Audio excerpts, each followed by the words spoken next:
सभी को सादर जय जिनेन्द्र। जय बोलिए देवाधिदेव 1008 श्री आदिनाथ भगवान की जय। जय बोलिए श्रीमान तुंग जी महाराज की जय। जय बोलिए परम पूज्य बालयोग्याचार्य श्री सौभाग्य सागर जी महामुनि राज की जय जय जय। जय बोलिए परम पूज्य मुनि श्री सुख सागर जी महामुनि राज की जय। नमोस्तु भगवान।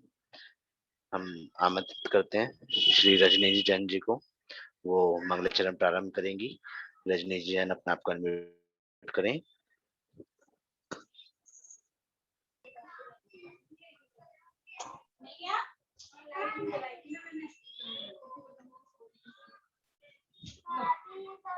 नमोस्तु गुरुदेव, नमोस्तु गुरुदेव, नमोस्तु गुरुदेव। जय बोलो 1008 श्री आदिनाथ भगवान की जय।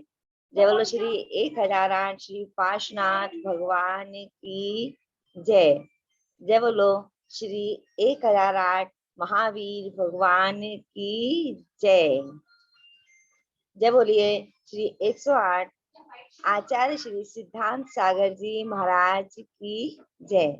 जय बोलिए 108 श्री सौभाग्य सागर जी महाराज की जय। जय बोलिए श्री 108 शुभ सागर महाराज की जय। नमोस्तु गुरुदेव, नमोस्तु गुरुदेव।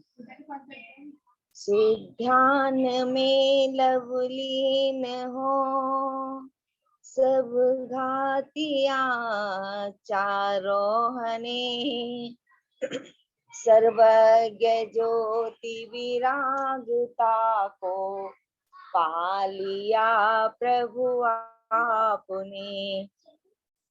उपदेश देत कर अनेकों भव्य निज सम कर दिए, सुज्ञान किरण प्रकाश डालो आदि मेरे भी ये, महावीर मेरे भी ये।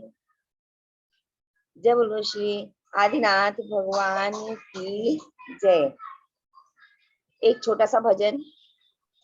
वीर कहूँ अति वीर कहूँ या स्वामी सन्मत वीर जी, वर्धमान भगवान कहूँ या कहूँ श्री महावीर जी। वीर कहूँ अति वीर कहूँ या स्वामी सन्मत वीर जी, वर्धमान भगवान कहूँ या कहूँ श्री महावीर जी। घोर निशाती चहुर सी धारत घर चमका तारा, जिसकी दिव्य ज्योति से भागा जग में अंधियारा सारा। राह दिखा दी जग को तुमने बनकर खुद राहगीर जी, वर्धमान भगवान कहूँ या कहूँ श्री महावीर जी। मिथ्यात्मता चाहूं और नित खून की नदियां बहती थी, दानवता की करुण क्रंदना जलती लाशें कहती थी। आए थे जग में बनकर वो, आए थे जग में बनकर वो अहिंसा की तस्वीर जी, वर्धमान भगवान कहूँ या कहूँ श्री महावीर जी। वीर कहूँ अति वीर कहूँ या स्वामी सन्मत वीर जी, वर्धमान भगवान कहूँ या कहूँ श्री महावीर जी।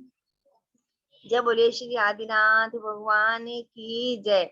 जय बोले श्री महावीर भगवान की जय। नमोस्तु गुरुदेव, नमोस्तु गुरुदेव, नमोस्तु। जय बोले परम पूज्य मुनि श्री शुभ सागर जी महामुनि राज की जय। जय। नहीं मांगता नाथ आपसे, नहीं मांगता नाथ आपसे, मेरे दुखों का क्षय कर दो। दुख सह सकूं शांत भाव से, मुझ में वह भक्ति भर दो। नहीं कामना इंद्र सुख से, मेरी झोली भर जाए। निजानुभाव करके मम आत्म भव सागर से तर जाए। जय बोले परम पूज्य मुनि श्री शुभ सागर जी महामुनि राज की जय। जय। नमोस्तु भगवान।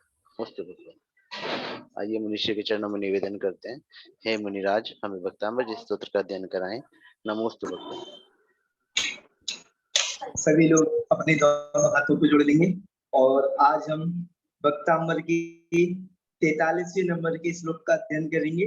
सबसे पहले हम भगवान का स्मरण करेंगे, उसके बाद में भक्तामृत का अध्ययन करेंगे। मंगलम भगवानि वीरो, मंगलम गौतमोऽहरि, मंगलमी कुंदे कुंदाद्यो, जय निधरिमोस्तु मंगलम। सर्वमंगले मांगल्यम, सर्वकल्याणिकारकम, विधानं सर्वधर्माणां, जैनं जयतु शासिनं, जैनं जयतु शासिनं। जय बोली अनंतानंद सिद्धि परमेश्वरी भगवान की जय। 2400 तीर्थंकर भगवान की जय।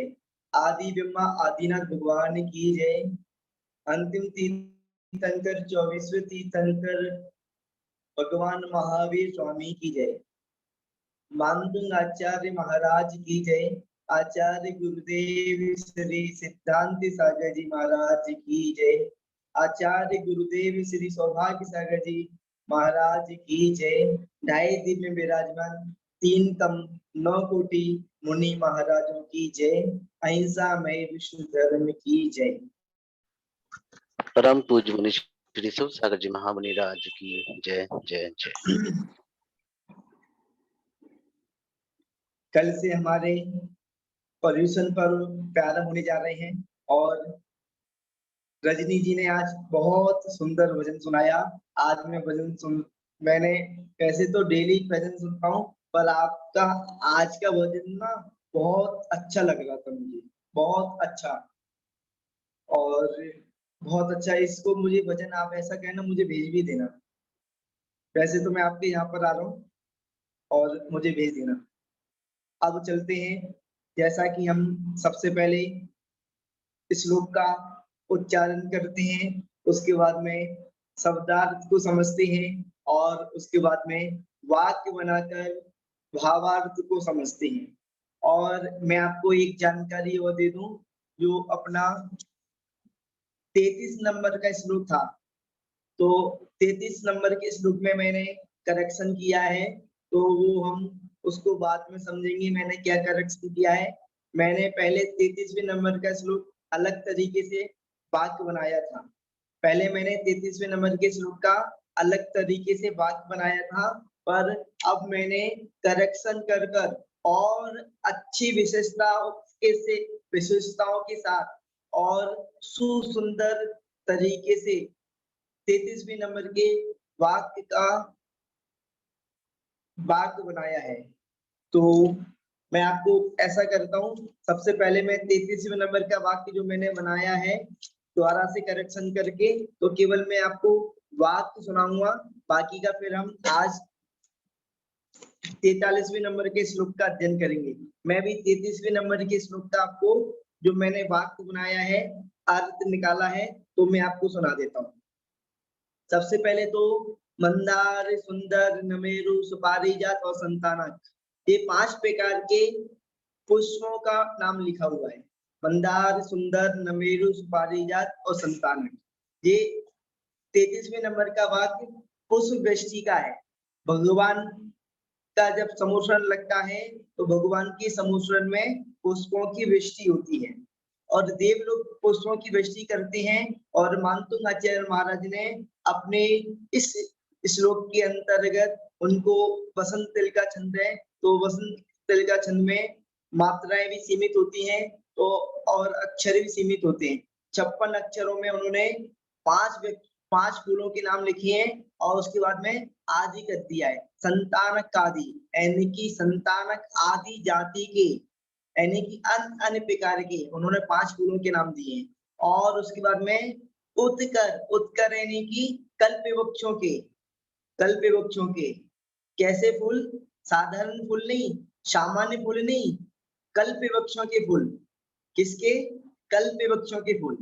तो मंदार, सुंदर, नमेरु, सुपारिजात, संतानक आदि जाति के कल्प वृक्षों के दिव्य, कल्प वृक्षों के दिव्य, दिवा लिखा है ना सबसे लास्ट में, आप सब लोग देख रही होंगी। दिव्य, मैं केवल ऐसा करता हूँ, उसको फटाफट बता देता हूँ आपको। कल्प वृक्षों की दिव्य पुष्पों की सुगंधित जल बिंदियों से युक्त। भगवान की जब समुद्र में फूलों की वर्षा होती है, तो फूलों की वर्षा के साथ सुगंधित बूंदों की फुहारें भी आती है। फूलों के साथ साथ सुगंधित जल बूंदों की फुहारें भी पड़ती है। जैसे आप देखते होंगे कहीं शादी ब्याह होती है तो गर्मी का बहुत सीजन होता है, तो इस तरीके के कूलर लगे जाते हैं, उसमें से ठंडी ठंडी पानी की बूंदें निकलती हैं, यानी कि पानी झरता है उसमें से और बहुत अच्छा लगता है। तो इसी प्रकार समुद्र में पानी की छोटी छोटी बूंदें, इसको हम फुहारे भी कह सकते हैं, बिल्कुल शानदार तरीके से। तो सुगंधित जल बूंदियों से युक्त और क्या है, वायु भी, जब आपने देखा होगा जब शादी पार्टी में उसमें से पानी निकलता है तो वायु भी निकलती है। तो सुगंधित जल बिंदुओं से युक्त और शुभ, अच्छी वाली, खराब नहीं, दुर्गंधित नहीं, अच्छी वाली, शुभ, धीमी, बहुत तेज नहीं, धीमी वायु के साथ और तेजी से ऊर्ध्वमुखी वर्षा होती है। पुष्पों की तेजी से, पुष्प बहुत तेज गिरते जा रहे हैं, ये नहीं कि थोड़े से गिरे फिर बंद हो गया, थोड़े से गिरे फिर बंद हो गया, नहीं, लगातार गिरते जा रहे हैं, तेज फूलों की वर्षा होती जा रही है। और फूलों की वर्षा कैसी होती है? ऊर्ध्वमुखी, यानी कि ऊपर पापड़ी पर होती है और डंठल नीचे होता है। यहाँ पर आज हम चैत्रालय में बैठे हुए हैं, तो चैत्रालय में यहाँ पर हमारे संघ में चैत्रालय में फूल चढ़ाते हैं, तो फूल आज नहीं चढ़ाए उन्होंने, फूल लेके नहीं आए, तो फूल में बता देता कैसे होते हैं। चैत्रालय के भी सभी लोग दर्शन कर लेंगे। जिस संघ चैत्रालय है और चैत्रालय के जस्ट बगल में मैं बैठा हूँ।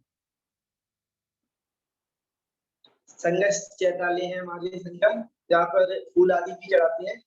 आज फूल नहीं चढ़ाए, कोई बात नहीं। आज हम गिरनी पार्क जा रहे हैं तो उन्होंने फूल लेके नहीं आए। उन्होंने महाराज जी बोलते हैं फूल मंगाने के लिए, हम मंगाते हैं फूल, तो आज हमें जाएंगे, तो उन्होंने सोचा महाराज जी नहीं है तो फूल भी नहीं लेके आए। चलो कोई बात नहीं, पर मैं बोल के जाऊंगा कि फूल डेली चढ़ाना है। और सुगंधित जल बिंदुओं से युक्त शुभ धीमी वायु के साथ तेजी से ऊर्ध्वमुखी वर्षा होती है, अथवा इस तरीके से भी समझ सकते हैं, अथवा आपके वचनों की पंक्ति आकाश से गिरती है। फूलों की वर्षा ऐसी होती है जैसे आपके वचनों की पंक्तियां गिर रही हैं। तो जहां पर मैंने इस तरीके से 33वें नंबर का श्लोक का वाक्य बनाया है और अर्थ किया है। अब हम आज 43वें नंबर का वाक्य, 43वें नंबर का काव्य का हम आज उच्चारण करेंगे, और इसका उच्चारण करने के बाद में एक एक शब्द का अर्थ समझेंगे और उसके बाद में वाक्य बनाकर भावार्थ को समझेंगे। तो बाद में इसको भी हम पूरी तरीके से समझेंगे। 33वें चलते आपको एक सूचना और दे दूं, कल से पर हम स्टार्ट होने जा रहे हैं। जैसे अपने जैन धर्म में यदि मंत्रों में कोई मंत्र होता है, मंत्रों में महामंत्र होता है, तो वो नमोकार मंत्र होता है। और इसी प्रकार पर्वों में यदि कोई पर्व होता है तो वो पर्युषण पर्व कहलाता है। पर्युषण पर्व में लोग जो कभी मंदिर भी नहीं आते वो भी मंदिर आना, उनका भी मंदिर आना स्टार्ट हो जाता है। और जो कभी संयम में नहीं रहते वो भी लोग संयम में रहना स्टार्ट कर देते हैं। ये इस तरीके का पर्युषण पर्व कहलाता है। पर्वों में पर्व, पर्युषण पर्व, और मंत्रों में मंत्र, नमोकार मंत्र, और तीर्थों में तीर्थ, सम्मित शिखर, तीर्थों में तीर्थ, सम्मित शिखर, पर्वों में पर्व, अपना पर्युषण पर्व, और स्तोत्रों में स्तोत्र, भक्तांबर स्तोत्र कहलाता है। यानी कि बाकी तो सभी स्तोत्र अच्छे होते हैं पर भक्तांबर स्तोत्र अलग और अधिक प्रभावशाली होता है। कल से हम भक्तांबर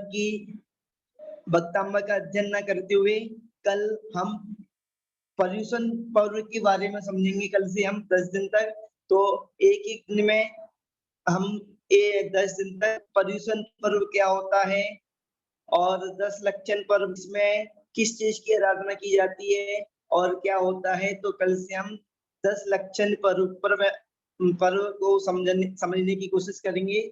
और उसके बाद में जब अपने 10 दिन हो जाएंगे तो उसके बाद में पुनः हम भक्तांबर के जो हमारे 5 श्लोक रह जाएंगे, और हम 33वें नंबर का श्लोक भी यदि मिला लें तो 6 श्लोक रह जाएंगे। तो पर्युषण पर्व के दूसरे दिन से हम फिर अपने भक्तांबर जी के 6 श्लोक को पूरा करेंगे। तो किसी को कोई समस्या तो नहीं, किसी का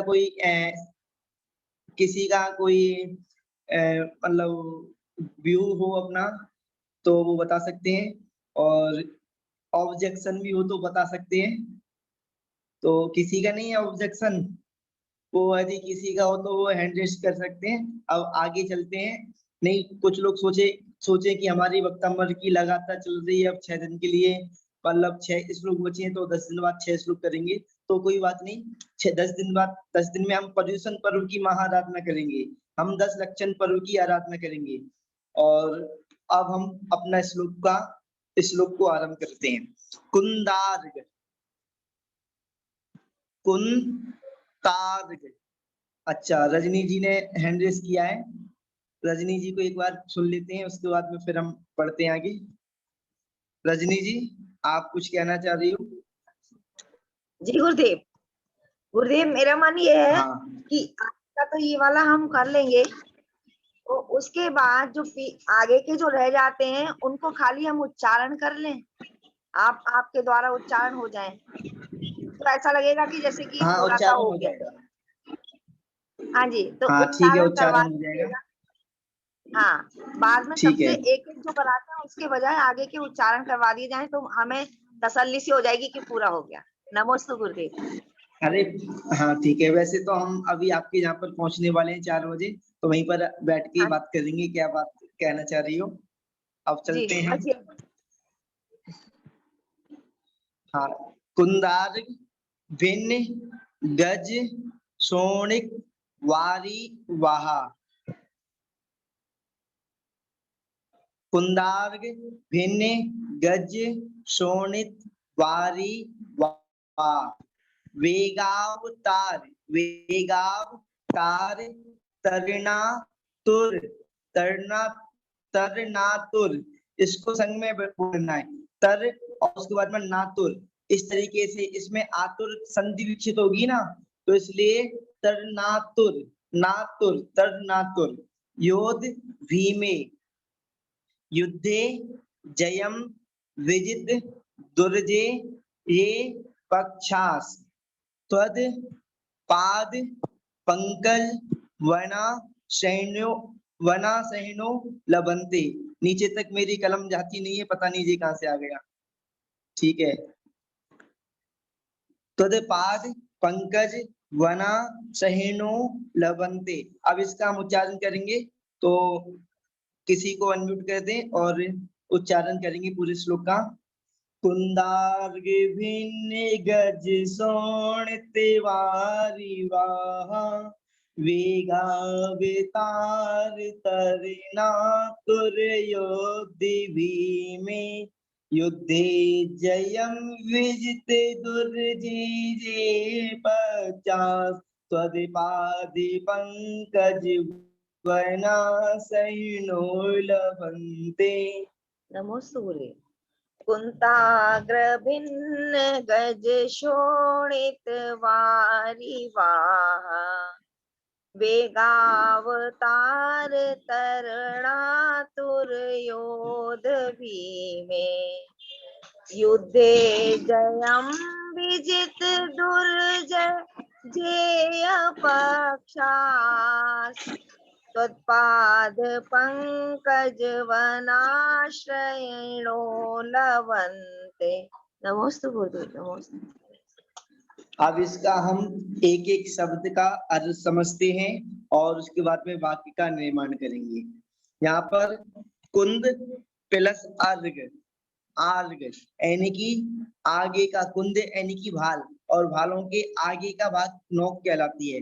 तो जहाँ पर इसका अर्थ लगेगा कि भालों की नोक से, भालों की नोकों से। तो यहाँ पर अर्घ भाग लिख दिया ना, तो जहाँ पर नौकों से कर लो, भागों की जो नौक होती है ना पैनी सी, तो उससे, भालों की नौकों से, भिन्न यानी कि छेदे गए, भिन्न यानी कि विदारित किए गए, छेदे गए। यहाँ पर छत्र लिखा हुआ है, छत्र लिखा है, तो भेदे गए। गज यानी कि हाथी। शोणित, शोणित यानी कि शोणित, जहाँ पर रक्त लेंगे, रक्त लेंगे। शोणित यानी कि रक्त, तो जहाँ पर रक्त वाली, रक्त वाली का इस तरीके से इसका हम वाक्य बनाएंगे। तो रक्त वाली। और वारी, वारी का मतलब होता है पानी, वारी का मतलब होता है जल, वारी का मतलब होता है जल। और वाह, वाह का मतलब होता है घोड़े, वाह घोड़े का पर्यायवाची नाम है। ये आपको जो नाममाला मंजरी है धनंजय कवि की, तो उसमें आपको घोड़े के पर्यायवाची शब्द में वाह शब्द मिल जाएगा। घोड़े के भी बहुत सारे पर्यायवाची नाम शब्द होते हैं, तो वाह का मीन्स होता है घोड़ा। कोई बात नहीं, इसमें कुछ भी लिखा हो। वेग, वेग का मतलब होता है गति, गति यानी कि धार, वेग का मतलब होता है धार। और अवतार, अवतार का मतलब होता है उतरना, उतरना। अवतार जैसे बोलते हैं ना विष्णु जी के अवतार, तो विष्णु जी उतर के आए हैं, विष्णु जी उतर के आए हैं। कहाँ से उतर के आए हैं? स्वर्ग से उतर के आए हैं। विष्णु एक अपने यहाँ पर जन दर्शन में एक पद कहलाता है, जैसे तीर्थंकर पद होता है, इसी प्रकार विष्णु एक पद कहलाता है। और विष्णु के पास में चक्र होता है, सुदर्शन चक्र होता है। और एक जैसे तीर्थंकर 24 होते हैं, इसी प्रकार विष्णु भी 9 होते हैं। जैसे इसको हम विष्णु का पर्यायवाची नाम नारायण भी है, तो विष्णु को ही नारायण कहते हैं। जैसे श्री कृष्ण जी वो विष्णु थे, विष्णु थे यानी कि नारायण थे। नारायण और विष्णु एक ही बात है। और इस प्रकार से 9 नारायण होते हैं, और वही पति विष्णु यानी कि पति नारायण होते हैं, और 9 बलभद्र होते हैं। तो पर यानी कि उतरना, उतर कर, अवतार अपन यहाँ पर शब्द लगाएंगे उतर कर। और तरना, तरन, तरन का मतलब होता है पार करना।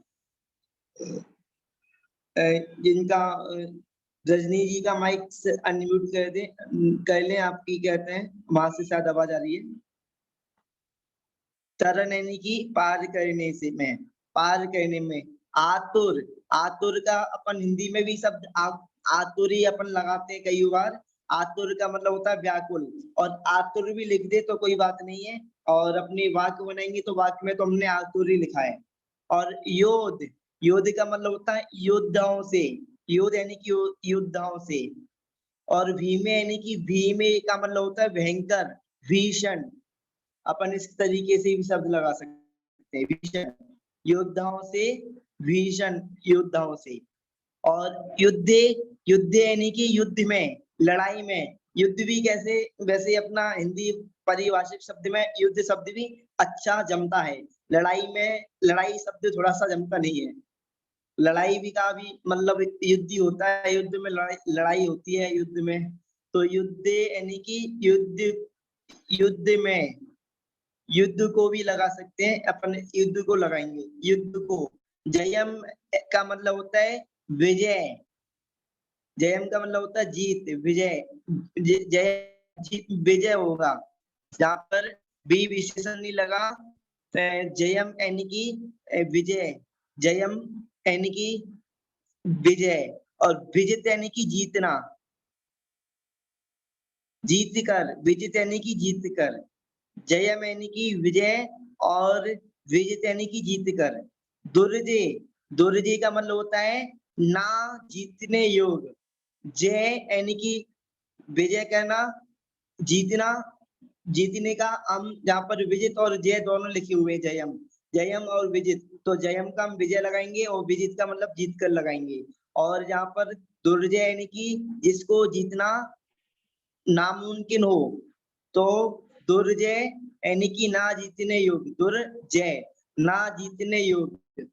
जे, जे माने होता है जी, जे यानी कि विजयी, जीतने वाले, विजयी पक्षास यानी कि पक्ष से, विजयी पक्ष से, विजयी पक्ष से यानी कि सामने वाला हमसे बलवान था तो वो हमसे जीत जीत जीत रहा है, तो वो उसकी विजय हो रही है। तो जहाँ पर विजयी पक्ष से, विजयी पक्ष से, त्वद यानी कि आपके, त्वद का मतलब मैंने आपको बता दूं कि संस्कृत यदि परिभाषा करेंगे तो त्वद का मतलब आपके नहीं होता, पर हिंदी में कोई फर्क नहीं पड़ता, आपके लिखो या तुम्हारे लिखो, हिंदी में कोई फर्क नहीं पड़ता, आपके भी यदि लिखेंगे तो भी कोई फर्क नहीं पड़ेगा और तुम्हारे लिखेंगे तब भी कोई फर्क नहीं पड़ेगा, पर संस्कृत में थोड़ा सा फर्क पड़ जाता है, संस्कृत में फर्क पड़ जाता है। यदि त्वद लिखा है तो इसमें मध्यम पुरुष लगेगा, और यदि अपन आपके लिखा है तो आपके की इसमें संधि होगी, भवान, भवत धातु, भवत सर्वनाम लगेगा, भवत सर्वनाम लगेगा तो उसकी फिर प्रथम पुरुष लगेगी। तो संस्कृत में अंतर हो जाता है पर हिंदी में कोई अंतर नहीं होता, तुम्हारे लिखो या आपके लिखो।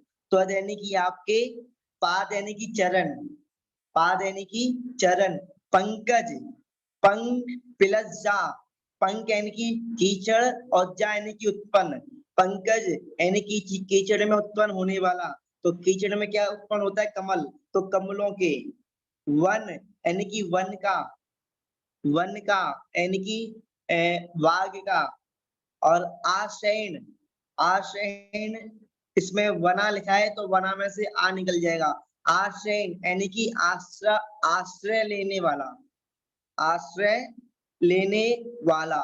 और उसके बाद में लवंते, लवंते का मतलब होता है प्राप्त करना, लवंते का अर्थ होता है प्राप्त करना। तो इस तरीके से हमने एक एक शब्द का अर्थ समझा, तो इसको मैं एक बार और आपको बता देता हूँ, सभी लोग हिंदी इसका स्क्रीनशॉट भी ले सकते हैं और अपनी अपनी डायरी में नोट भी कर सकते हैं। कुंदार यानी कि भालों की नोक से, भालों की नोकों से, पिन यानी कि छेदे गए, गज यानी कि हाथी, छोड़ित यानी कि रक्त वाली, वारी यानी कि जल, वा यानी कि घोड़े की, वेग यानी कि धार में, अवतार यानी कि उतर कर, तर यानी कि पार करने में, आतुर यानी कि व्याकुल, और आतुर दोनों में से कोई भी लगा सकते हैं, हमने वैसे आतुर लगाया है।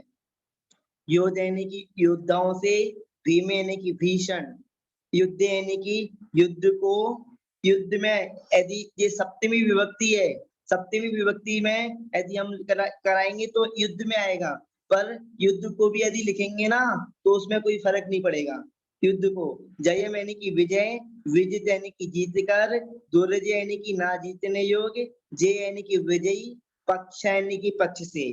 तो यदि आपके पाद चरण, पंकज कमलों के, वन यानी कि वाघ का, वन का, आश्रय यानी कि आश्रय लेने वाला, लवंते प्राप्त कर लेता है, प्राप्त करता है। तो अब हम वाक्य बनाएंगे और वाक्य बनाकर हम भावार्थ समझेंगे।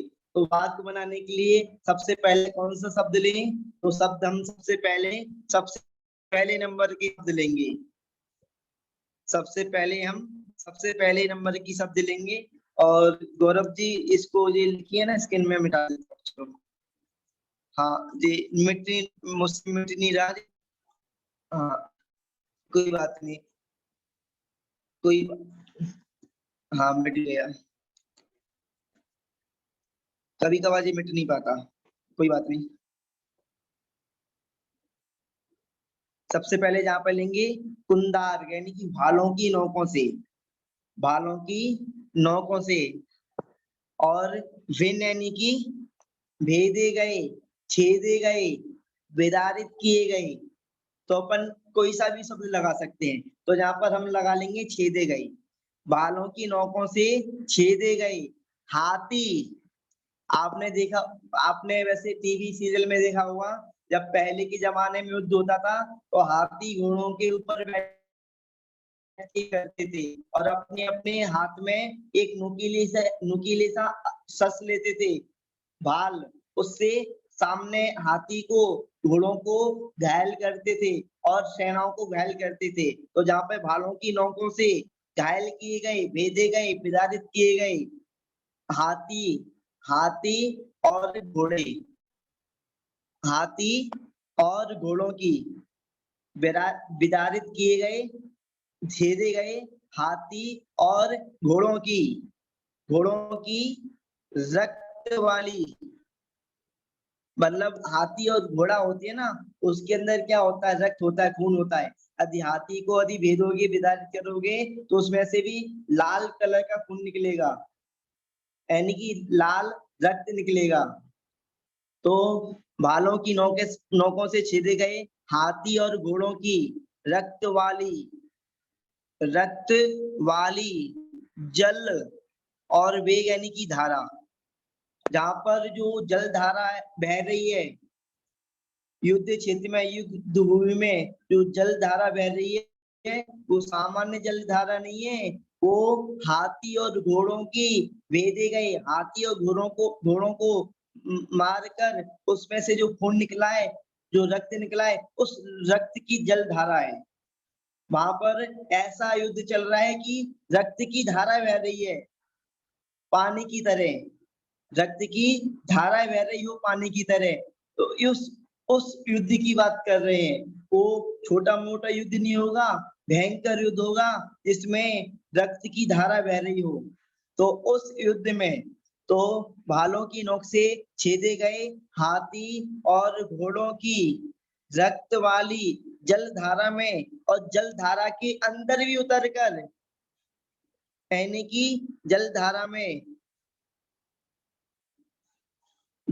में अवतार यानी कि उतर कर, जल धारा में उतर कर, यानी कि बताओ उसमें जल धारा में, उसमें खून की, रक्त की जल धारा में उतर कर, और उसको तरन यानी कि पार करने में, रक्त धारा को भी पार करने के लिए आतुर हैं, रक्त धारा में उतर कर भी, रक्त की जल धारा में उतर कर उसको भी पार करने में आतुर है, आतुर, आतुर। और कौन कौन आतुर है?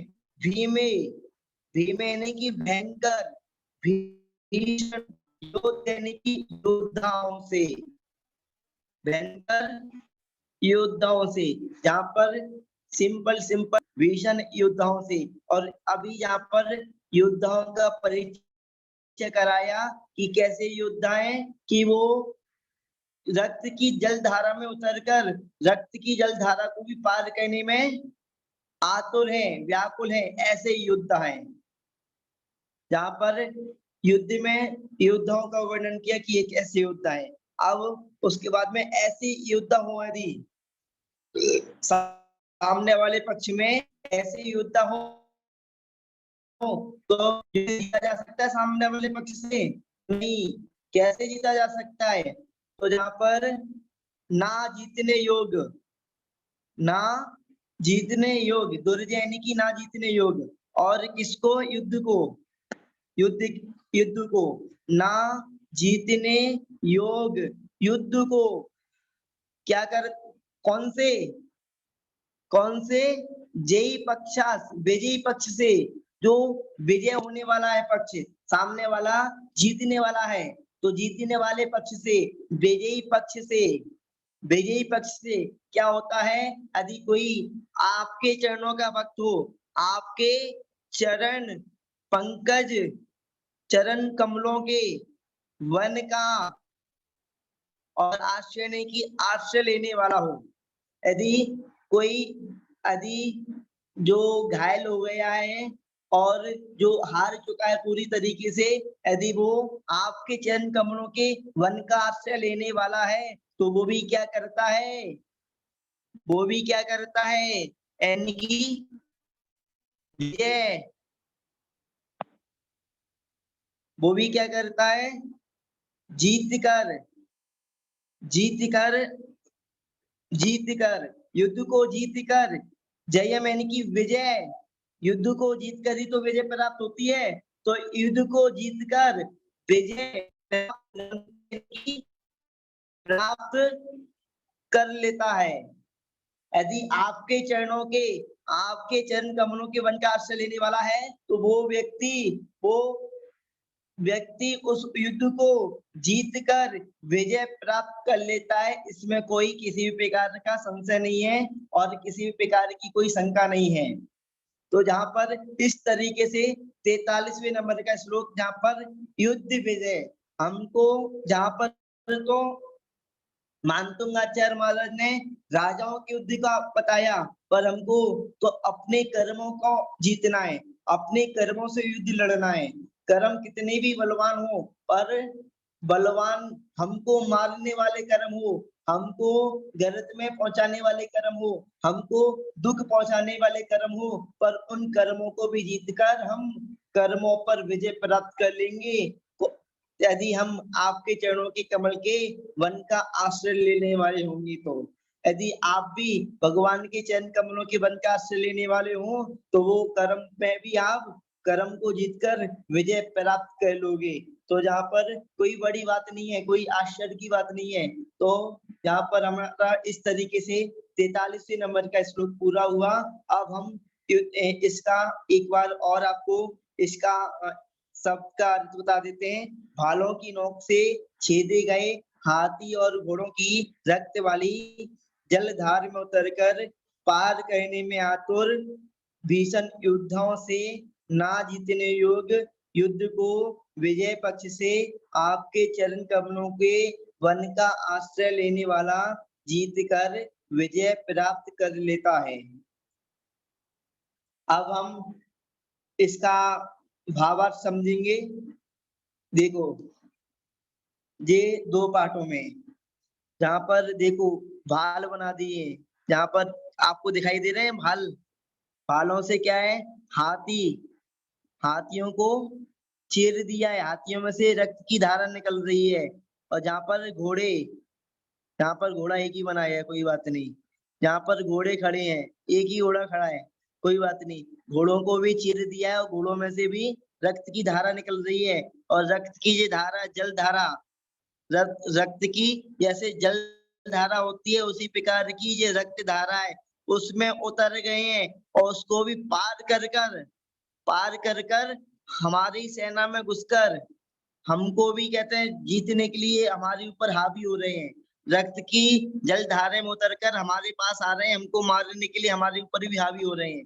तो ऐसे युद्ध में, ऐसे भीषण योद्धाओं से जो रक्त की जल जैसी धार में उतरकर पार करने में आतुर भीषण योद्धाओं से, और ना जीतने योग्य युद्ध को, अब जीतने की भी हमने सोचा नहीं कि हम जीत जाएंगे, पर ना जीतने वाले युद्ध को विजयी पक्ष से आपके चरण का, ये बना दिए भगवान के चरण, कमल चरण, तो आपके चरण कमल का आश्रय लेने वाले, आपके चरण कमलों के वन का आश्रय लेने वाले योद्धाओं से जीतकर विजय प्राप्त कर लेते हैं। तो जहां पर इस तरीके से हमारा विजय, यानी कि ये झंडा लहरा है ना, ये नीचे झंडा लहरा रहा है, तो ये विजय का प्रतीक है। और ये पीपी बज रही है, ये विजय का प्रतीक है। तो जहाँ पर 3 पार्टों में बना हुआ है चित्र। तो इस तरीके से हमारा आज भक्तांबर जी का 43वें नंबर का श्लोक पूरा हुआ और हमारे अभी कितने, एक तो हाथी का भय, सिंह का भय, अग्नि का भय, सर्व भय और युद्ध भय। तो अपने 1 2 3 4 5 भय से भय हमने पढ़ लिए, अब 3 भय और पढ़ेंगे और उसके बाद में सभी भयों का यानी कि पूरे उसका समूह पढ़ेंगे और उसके बाद में वक्ताम्र का फल पढ़ेंगे। तो अभी हमारे 5 काव्य बचे हैं और 33वें नंबर का काव्य भी हम एक बार और पढ़ेंगे, जिससे जो वाक्य सही तरीके से बनना चाहिए था उस तरीके से उसका वाक्य बनाएंगे। और कल से हम पर्यूषण पर्व प्रारंभ हो रहे हैं, तो कल से हम 10 धर्म और 10 लक्षण धर्म, तो 10 लक्षण धर्म के बारे में समझेंगे, 10 लक्षण धर्म के बारे में जानेंगे और उसको हम समझने की कोशिश करेंगे। तो इसी के साथ में अपनी वाणी को विराम लेता हूँ और अब इसके बाद में गौरव जी जैन है वो आगे संचालन करेंगे और हमारा 3 बजे से जहाँ से 3:15 पर जहाँ से गिरनी पार्क के लिए तैयार होगा, तो हम आज गिरनी पार्क जाएंगे और कल से हम तत्वा सूत्र का विधान होगा वहाँ पर गिरनी पार्क में। तो देखते हैं क्या समझते हैं, तत्वा सूत्र या कोई भी अपन लगा लेंगे, यानी कि आधे घंटे के रखेंगे। आधे घंटे में जो भी होगा मैं पूरा मतलब आपको फुल फॉर्म में ना बताते हुए आपको पूरा जो मेन चीजें हैं वो आपको बताने की कोशिश करूंगा आधे घंटे में, यानी कि पूरा सार, तत्वों का सार होता है वो बताने की कोशिश करूंगा। यानी कि पूरी मोटी किताब पढ़ लोगे और जो मैं बताऊंगा उस मोटी किताब का सार होगा, तो मैं आपको उस मोटी किताब का सार बताऊंगा। कई लोग होते हैं मोटी मोटी किताबें होती है, सोचते हैं कि हम कैसे पढ़ेंगे, हम आपको उसका सार पूरा सार बता देंगे कि उसमें क्या लिखा है और इसका अर्थ क्या होता है और वास्तविकता में जैन दर्शन क्या है और जैन दर्शन में कौन कौन से सिद्धांतों को बताया गया है। तो इसी के साथ में जय बोलिए आदिनाथ भगवान की जय, मानतुंग आचार्य महाराज की जय, आचार्य गुरुदेव श्री।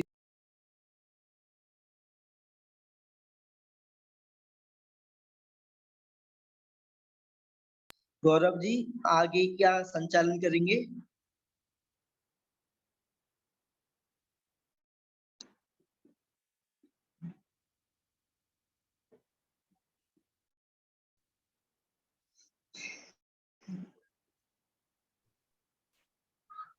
गौरव जी उस्मानपुर से। बोलिए मनीषी, आवाज आ रही है? जय बोलिए मनीषी सागर जी महामुनि राज अब आ रही है। जय। नमोस्तु भगवान। मनीषी, जो हमारे 5 श्लोक बचे हैं, अगर आपके मुख द्वारा ही आज इन 5 श्लोकों को उच्चारण कर दिया जाए तो कल से हम अपनी जो अन्य विषय पर हमारी क्लास चलेगी वो हम कल से प्रारंभ कर देंगे। अगर आप जो अन्य 5 श्लोक बचे हैं 44 से 48 उनका आप ही उच्चारण कर दीजिए, श्लोक का आप उच्चारण कर दीजिए। और ऐसा करेंगे आज 5-5 श्लोक का उच्चारण कराना हर एक से। ठीक है, एक्चुअली कर नहीं पाएंगे ना, अभी तो पढ़ा ही नहीं हम लोगों ने। अच्छा तो आप अपने मुख से कर दीजिए ताकि एक ठीक है। औपचारिक रूप से आप हो जाए। अम्बो निदोच विधिभीषण के चक्र पाटीन पीठ भेदोल बड़े बाड़ी बागिनो रंगा तरंग से करे स्थितियान पात्रास त्या संविहाय भविता स्मरणादि विजंती उद्भूदिवी सन जलोधर भारी भोगिना सोचाम दशा मुपेगता श्रुति जीवितासा त्वदिपादि पंकज रजो मृत्य दीप्त दिया मर्त्या भवन्ति मगर ध्वज तुल्य रूपा आपादिकंठे मेरु सिंकलि वेष्टितांगा गाढ़ं विहन निगड़ कोटि निघष्टि जंगा त्वन्नामे मंत्र मनीषं मनुजा स्मरन्ता सद्या सूयं विगते वन्दे भया भवन्ति मत्ता दुपेन्द्र में गिरिराज दवानिलाही संग्राम में वारिधि महोदय वंदेनोतम तस्याशुनाश मुपयाति भयं विवा स्तावेकं स्तमिमं मतिमानिदीते स्तोत्रजं तव जिनेन्द्र गुणेन वधाम भक्ता मया विविधि वर्णिके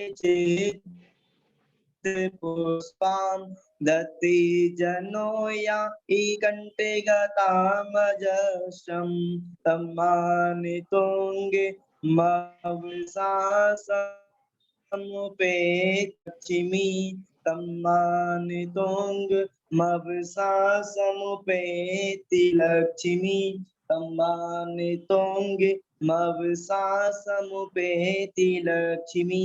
जय बोली माँ आदिनाथ भगवान की जय। मानतुंग आचार्य महाराज की जय। आचार्य गुरुदेव श्री सौभाग्य सागर जी महाराज की जय। जय बोली श्री सागर जी महामुनि राज की जय। जय बोली श्री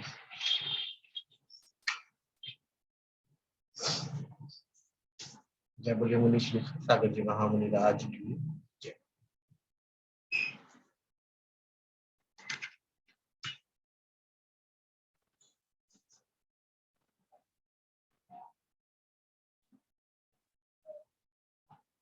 रजनी स्तुति करेंगे।